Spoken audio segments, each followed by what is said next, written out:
Bueno, yo quería aportar algo en cuanto a lo de los docentes y algo que me parece o que me pareció muy importante y que me llamó la atención fue que una de las personas que yo entrevisté, un padre de familia, em, él, no recuerdo en qué pregunta, pero él escribió más o menos así, que algunos docentes generaban el bullying, porque digamos muchos de ellos quizás su profesión lo hacen no por vocación o no por amor, sino porque les toca, porque fue lo único que salió como que estudiar, bueno, voy a ser profesor porque ¿qué más hago?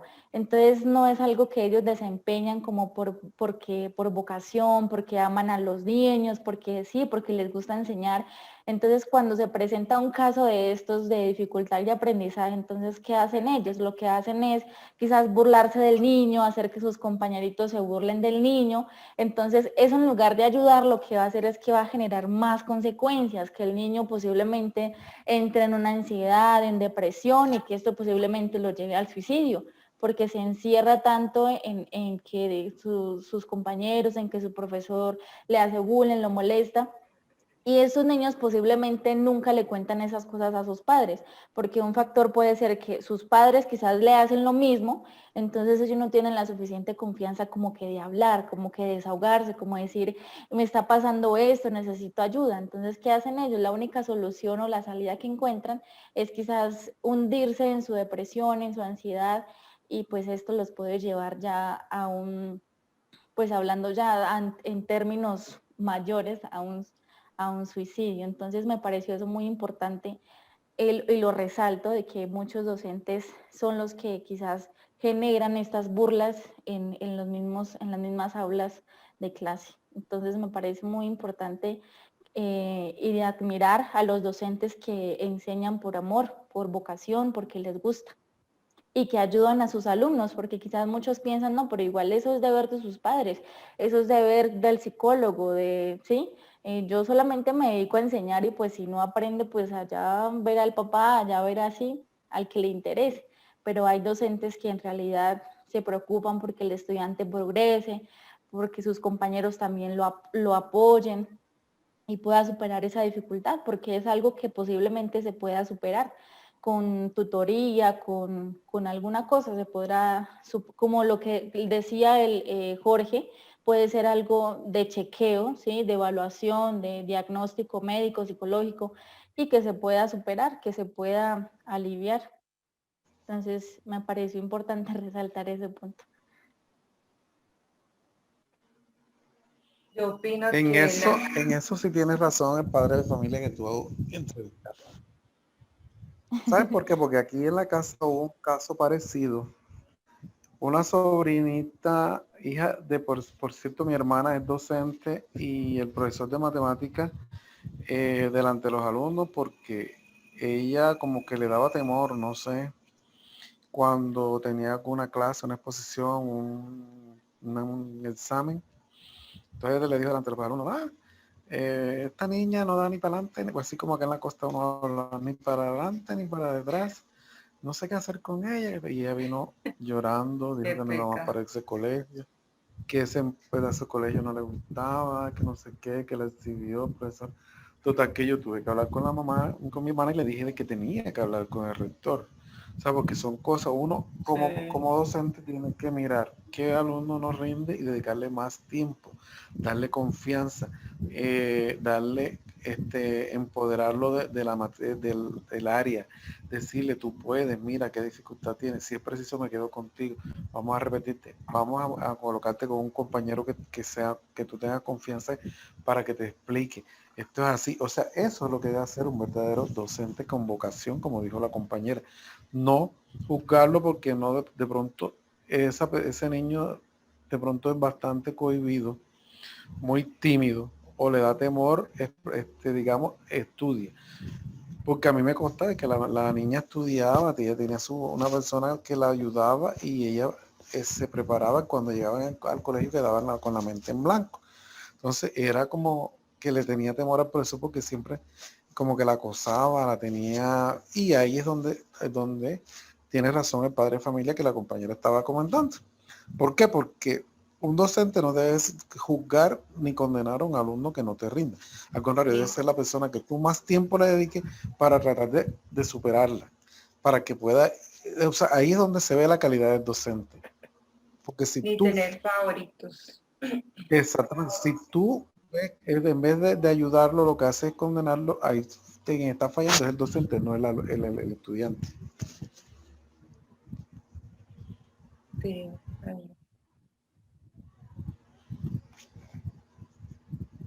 Hay docentes que sí, como dice la compañera Liliana, tienen vocación, pero hay otros que no, que lo que hacen es como que juzgar al alumno y en vez de sacarlo a su... Tienen muy mala, baja autoestima porque en el hogar, muchas veces en el hogar le bajan más la autoestima y llega al colegio y le bajan más la autoestima. Entonces un Yo niño que como, no... ¿Qué concepto va a tener ese niño para la vida si en el hogar lo tratan mal y en el colegio lo tratan mal? ¿Qué pensamiento va a tener a futuro? Sí, únicamente eso. sí. O sea, no desarrollan en los alumnos el liderazgo, porque eso también hace parte del docente. Apoyar el liderazgo, fomentar el liderazgo, cultivar el liderazgo en los alumnos, en los estudiantes. O sea, el papel del docente es una persona que tiene que ser, digamos, emprender una educación integral. ¿Por qué? Porque es que tú estás formando uno como docente, porque yo estudié licenciatura también, uno como docente debe fomentar esos valores y cultivar, despertar en ellos ese liderazgo. La forma, o sea, y como ya te dije, si el niño tú ves que está ahí, tienes que preguntarte tú en qué estás fallando, que esos niños o esos niños que no comprenden la clase, tú tienes que autoevaluarte y mirar en qué estás fallando y cómo puedes llegarle y con qué herramienta puedes llegarle a esos alumnos.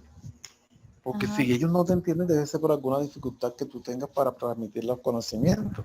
Eso tiene uno que preguntarse, no condenar a los estudiantes enseguida, sino autoevaluarse uno mismo, cómo está desempeñando el papel como docente. No está pendiente nomás que me estoy ganando un sueldo, que por obligación tengo que hacer esto, que esto es lo que me toca y esto es lo que voy a hacer únicamente. A mí Y me en- parece tan sí. importante las escuelas para padres que de psicología, muy bueno. Eso le ayuda mucho a orientar al padre de familia también y a los docentes. Eh, Sería bueno que en las escuelas públicas hubieran más psicólogos, pero apenas hay como un montón de estudiantes y apenas hay uno. Entonces sería muy bueno incentivar esa parte del psicólogo. Bueno, La parte en esa parte yo quisiera también aportar algo que muchas veces no solamente se ve en los docentes, sino también en la forma en que los psicólogos educativos hacen como la intervención, ¿no? Porque también muchos de ellos no es que lo hagan mucho por vocación, o muchos de pronto quizás se ven casos donde envían al estudiante al psicólogo del colegio. ¿Y qué hace el psicólogo? Pues simplemente como le hará una evaluación, le hará algo donde él pueda percibir que en realidad el estudiante sí tiene como esa dificultad de aprendizaje y listo, ¿no? Sí, el estudiante tiene dificultad de aprendizaje y ya como que quedó ahí, no informa al padre, no informa al docente, no informa quizás a los administrativos, hace su diagnóstico y listo, pero no es como esa persona que le hace un seguimiento, como que se preocupa por el estudiante, como que también habla con el padre de familia o con los padres de familia para que puedan buscar, no sé, como un psicólogo que de otro contexto que quizás lo pueda ayudar, ya sea clínico, porque puede ser quizás algo neurológico. genético, algo eso que tenga que ver con lo neurológico. Entonces, también en la parte de los psicólogos educativos se ve mucho eso. Y yo iba a decir algo con respecto a los docentes y de lo que estaba contando Jorge, de que muchos docentes no generan esa confianza en los estudiantes. Por eso es que cuando, digamos, les ponen quizás a estudiar algún tema para alguna evaluación que quizás va a ser oral, estudian los niños, mejor dicho, son muy inteligentes, son muy pilas quizás para aprenderse las cosas, para en la casa fluyen, pero cuando llegan a la escuela, cuando llegan al salón ya ven al profesor y listo, ahí quedó todo lo que estudiaron porque ya no se acuerdan, porque el profesor genera tanto miedo, tanta como angustia, como ansiedad, como que no voy a poder, como esa inseguridad, entonces ya el estudiante se bloquea y no puede. Entonces eso también quizás lo catalogan como dificultad de aprendizaje. Y no es que sea dificultad de aprendizaje de parte del estudiante, porque en el hogar el niño puede ser muy pila para hacer sus tareas, pero resulta que en el colegio el profesor, mejor dicho, es un ogro, es alguien donde los estudiantes no pueden confiar, donde si hay alguna evaluación es muy rígido, es muy psicorrígido quizás para dar su calificación, su observación. Entonces el estudiante pierde como toda la seguridad que tenía, la pierde justo cuando llega al salón y ve a su profesor ahí, en el cual no tiene nada de confianza. Entonces ese también es un punto que podemos resaltar, un punto importante. Y bueno, en la guía había un último punto y decía que cuáles acciones quizás podíamos implementar para abordar la problemática. Y bueno, yo estaba mirando en el anexo y en el anexo hay una parte donde nosotros debíamos, bueno, en cada punto individual decía acciones psicosociales, promoción, prevención y atención a nivel individual, grupal, familiar y a nivel de la comunidad. Entonces, yo ahí escribí algunas de las cosas que quizás, algunas de las acciones que pueden realizar los padres y que pueden realizar los establecimientos educativos o los docentes. Y por último, me gustaría compartir como algunas de las que yo escribí. Entonces, en caso, digamos, que se vea en el hogar que el estudiante o que el niño no rinde, o sea, que se vea en el hogar y en el colegio, o sea, que el niño definitivamente tiene esa dificultad de aprendizaje, entonces los padres deberían estar informados en todo momento del rendimiento del niño, del actuar del niño, de cómo se comporta en el colegio, si es muy hiperactivo, si es muy ansioso, si es impulsivo, ¿sí? Deberían intentar entender la situación desde el punto de vista del niño, darle al niño el tiempo que necesite, resaltar los logros del niño para fomentar su autoestima. Disculpe. ¿Sí? O sea, una de las principales, o sea, el primer o el principal papel o lo más importante dentro de eso sería para mí, es la observación directa. El comportamiento se define o se puede resolver de una forma de observación directa. Estoy equivocado, porque a mí me parece que, por ejemplo, el psicólogo para detectar un problema dentro de un aula, dentro de un estudiante dentro de un aula, primero tiene que hacer un seguimiento de observación, comportamiento. Sí. Uno tiene que crearse la incógnita, bueno, este niño lo siempre aislado, ya usted tiene que estarlo mirando, haciéndole un seguimiento, el comportamiento con los demás compañeros, con los profesores, si es una persona demasiado tímida, si es demasiado, digamos, agresivo con los demás, si de pronto usted se dirige a él y le responde de una forma agresiva, ya usted tiene que, eso de ahí es muy importante una buena observación, un buen seguimiento, sí, para que usted pueda definir un problema y detectar un problema y poder empezar una intervención para así empezar a trabajar con las herramientas necesarias y poder tratar este problema dentro del aula de clase. Sí, puede ser en una sesión de para padres o unas terapias grupales de los padres y el niño, la mamá y el niño, el papá y el niño. Entonces, ahí se podría detectar muchas cosas, muchos problemas, muchas falencias, o muchos digamos, problemas familiares que podrían estar influyendo dentro del comportamiento de este estudiante. Sí, pues de acuerdo con el compañero Jorge. Genial la respuesta. La observación, por medio de la observación se trabaja con el docente y el docente trabaja con el psicólogo y el psicólogo con la familia. Claro que sí, yo también estoy totalmente de acuerdo con lo que dice Jorge. Y bueno, en cuanto al aporte que yo estaba dando, me refería más que todo como a lo que, o como al rol que debe desempeñar el padre de familia o los padres cuando ya se ha hecho como la observación, el análisis, cuando ya se ha como dado un diagnóstico, así como que el niño, listo, presenta esta dificultad de aprendizaje, ahora, ¿qué puedo hacer como para solucionar esa dificultad, como para tratar de aliviar, como para tratar de llevar esa dificultad junto con mi hijo? Entonces, eso era lo que yo les estaba aportando en cuanto a las acciones que como padres se pueden hacer para ayudar al hijo a que pueda superar esa dificultad que tiene. Entonces, por eso les decía que apoyarlo, quizás darle tiempo, el tiempo que el niño necesite, ¿sí? Esas cosas que yo les estaba diciendo de cómo como padres pueden aportar o cómo pueden, o qué acciones pueden realizar para ayudar a sus hijos. Entonces, ese era mi aporte en cuanto a las acciones que del rol de padres se puede realizar. Pero estoy totalmente de acuerdo con lo que dice Jorge.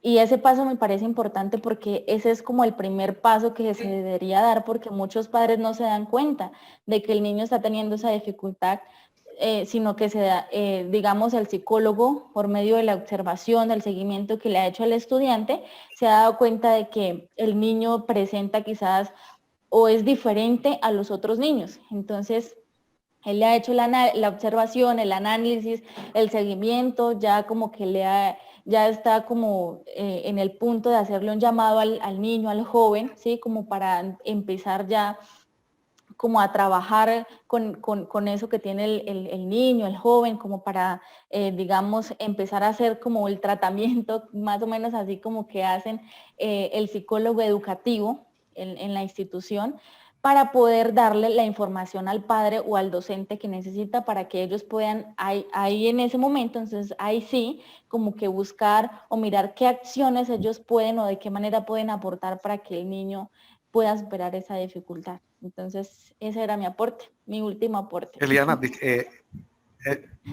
Eliana, mira, ve, también es cierto, y disculpa acá, también es cierto de que los padres conocen, digamos, dentro de la familia pueden haber 3 hijos. Pongamos un ejemplo.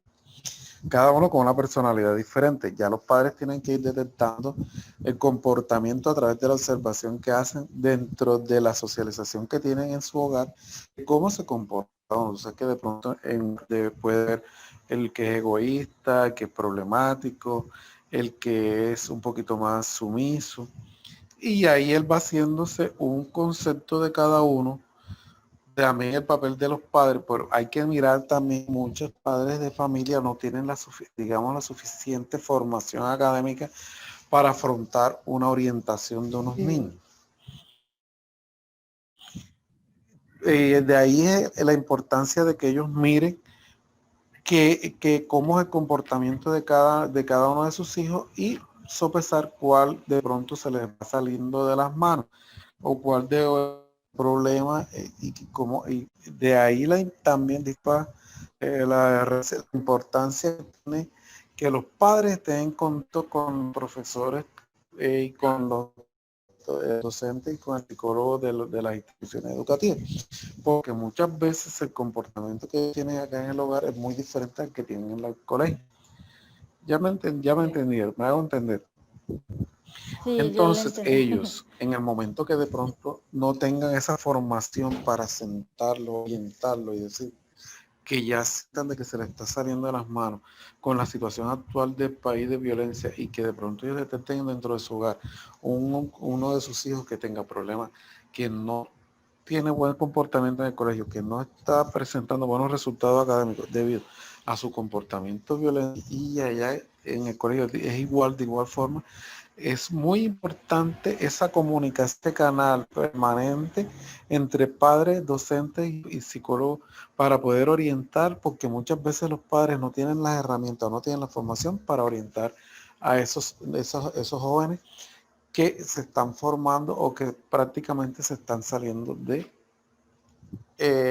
digamos, de las manos, como dice uno acá coloquialmente dentro del lenguaje de acá, de las manos de los padres. Entonces es muy importante que estos padres siempre mantengan un tacto, una relación muy directa con los docentes y que puedan tener un apoyo directo para hacer esta tarea. Sí, tiene razón en lo que dice, pero quisiera como decir algo de lo que estaba diciendo el compañero Jorge, y es que muchos de los hogares quizás no tienen esa comunicación que deberían tener.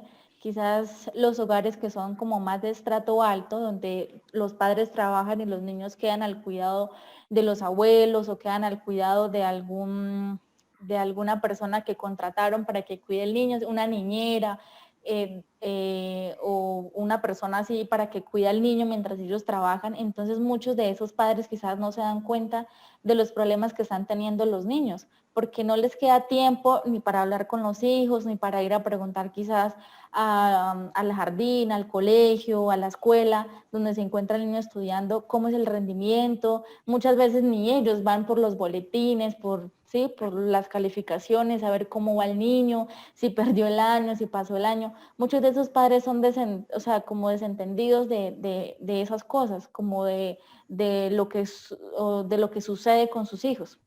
Entonces quizás puede ser como un contraste entre lo que estaba diciendo Jorge, porque sí, muchos de los padres quizás en los estratos medios o quizás en los estratos bajos, donde muchos padres solamente trabaja es el padre de familia, la mamá está ahí constantemente, quizás pendiente del niño, cómo va, si va bien, si va mal, qué le sucede, ¿sí? Entonces hay como más comunicación, más observación de parte de los padres, pero hay hogares donde eso no sucede. Y era lo que yo decía, muchos padres no se dan cuenta de que sus hijos están teniendo estos problemas. Entonces, cuando los llaman del colegio, cuando el psicólogo quiere comunicarse con ellos, entonces no tienen tiempo porque están sumergidos en su trabajo, ¿sí? Entonces, ese era como un punto que quería decir ahí de lo que decía Jorge. No sé qué opine Laurita, qué quiere decir, si está de acuerdo, si no está de acuerdo. Estoy de acuerdo.